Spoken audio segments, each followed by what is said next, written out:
ఇప్పటి మంత్రి పోచారం శ్రీనివాసరెడ్డి 1997లో ఈ తాగునీటి ట్యాంకును నిర్మించారు. గత 5 సంవత్సరాల నుంచి ఈ ట్యాంకుకు మెట్లు లేకపోవడంతో నీటిని శుద్ధి చేయడానికి పంచాయతీ సిబ్బంది ఇబ్బంది పడుతున్నారు.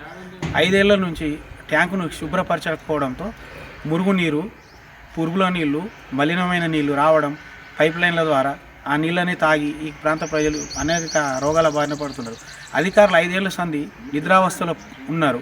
ప్రజాప్రతినిధులు కూడా సైతం పట్టించుకోలేదు. ఈ ప్రాంత ప్రజలకు తీవ్ర నీటి ఎద్దడి ఉంది.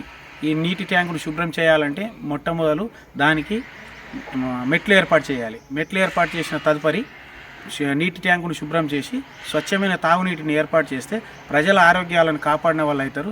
దయచేసి అధికారులు, ప్రజాప్రతినిధులు స్పందించి ఈ తాగునీటి ట్యాంకుకు తక్షణమే మెట్లు ఏర్పాటు చేసి ట్యాంకును శుభ్రపరచాలని విజ్ఞప్తి చేస్తున్నాను.